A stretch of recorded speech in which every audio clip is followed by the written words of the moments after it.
সীমিত আয়ের মানুষের আয়ের বেশিরভাগ অংশই খরচ হয়ে যাচ্ছে শুধু বাসা ভাড়া, গ্যাস, বিদ্যুৎ ও পানির বিল পরিশোধে।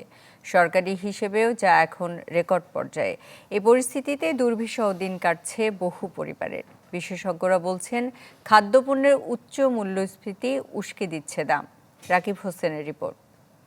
নগদের কাছে সব গ্রাহকই প্রিয়, তাই তো সারা দেশে ক্যাশ আউট চার্জ সবচেয়ে কম। ঢাকার একটি বেসরকারি বিশ্ববিদ্যালয়ে চাকরি করেন রংপুরের SM শাহীন। খণ্ডকালীন কাজ করেন আরও দুটি প্রতিষ্ঠানে। বছর 10 আগে স্ত্রীকে নিয়ে পা রাখেন রাজধানীতে। বাসা ভাড়া, গ্যাস, বিদ্যুৎ ও পানির বিলে তখন খরচ হতো 4 থেকে 4,500 টাকা, যা এখন বেড়ে দাঁড়িয়েছে 18 থেকে 19 হাজারে। অর্থাৎ এক দশকে খরচ বেড়েছে 4 গুণ। মাস শেষে বিশ্ববিদ্যালয় থেকে যে বেতন পান তার 75%ই চলে যায় খাদ্য বহির্ভূত খাতটিতে। ফলে একরকম বেকায়দায় তিনি। গ্যাস বিল, পানি বিল এবং বাসা ভাড়া যেটা আমি পরিশোধ করি, সেটা হচ্ছে আমার যে স্যালারি আসে তার থেকেই মিশে যায়।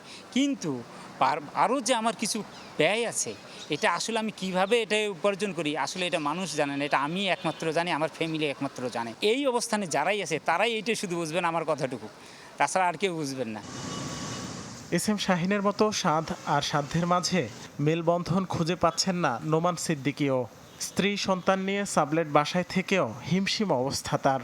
তাই পরিবারের সদস্যদের বিনোদনের জন্য বাড়তি খরচ একরকম বিলাসিতাই বটে।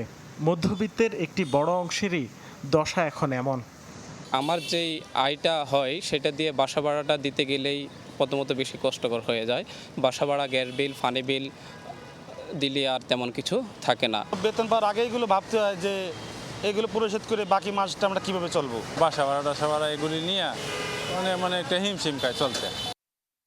বিবিএসের তথ্য অনুযায়ী 2023-24 অর্থবছরে বাসা ভাড়া, গ্যাস, বিদ্যুৎ, পানি ও সব ধরনের জ্বালানিতে মূল্যস্ফীতির হার 10% ছুঁই। 3 বছর আগেও এই হার ছিল 2%-এর কম। সবচেয়ে বেশি মূল্যস্ফীতি এখন বিনোদন খাতে, যা 14%-এর বেশি। বিশেষজ্ঞরা বলছেন, খাদ্য মূল্যস্ফীতির কারণেই বাড়ছে খাদ্য বহির্ভূত মূল্যস্ফীতি। মূল্যস্ফীতি যখনই একটা দেশে বেশি হয়, সেই দেশে প্রবৃদ্ধি থমকে যায়।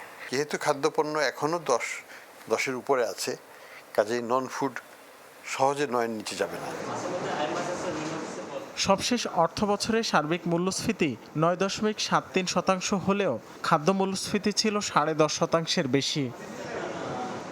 রাকিব হোসেন, চ্যানেল 24, ঢাকা।